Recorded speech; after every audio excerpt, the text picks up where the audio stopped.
Apple is a company that doesn't have the most resources of everybody in the world.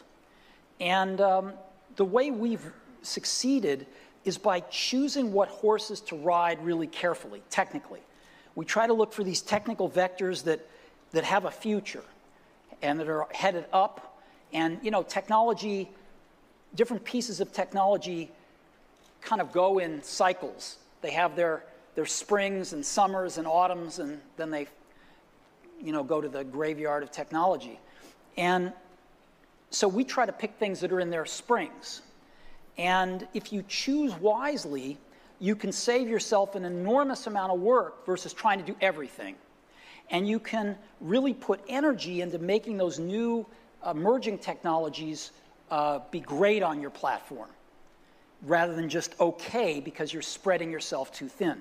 So we have a history of doing that. As an example, we went from the 5-inch floppy disk to the 3.5-inch floppy disk with the Mac. Before other people, right? We were the first to do that. We made the 3.5-inch floppy disk popular. Sony invented it, and we put it in the first products. And there were some good reasons we did that. We got rid of the floppy disk altogether in 1998 with the first iMac. We also got rid of these things called serial and parallel ports, and we were the first to adopt USB, even though Intel had invented it. You first saw it in mass on iMacs. And so we have gotten rid of things. We were one of the first to get rid of optical drives with the MacBook Air. And I think things are moving in that direction as well.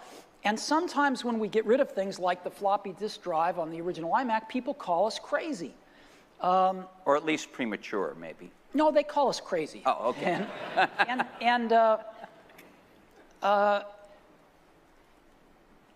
But sometimes you just have to pick the things that look like they're going to be the right horses to ride going forward. And what if people say, you know, the iPad is crippled in this respect? Well, I'd say two things. Number one, things are packages of emphasis. Some things are emphasized in a product, some things are not done as well in a product, some things are chosen not to be done at all in a product. And so different people make different choices. And if the market tells us we're making the wrong choices, we listen to the market. We're just people running this company. We're trying to make great products for people. And so we have at least the courage of our convictions to say, we don't think this is part of what makes a great product. We're going to leave it out. Some people are going to not like that. They're going to call us names. It's not going to be in certain companies' vested interests that we do that, but we're going to take the heat because we want to make the best product in the world for customers. And we're going to instead focus our energy on these technologies, which we think are in their ascendancy and we think are going to be the right technologies for customers. And you know what? They're paying us to make those choices.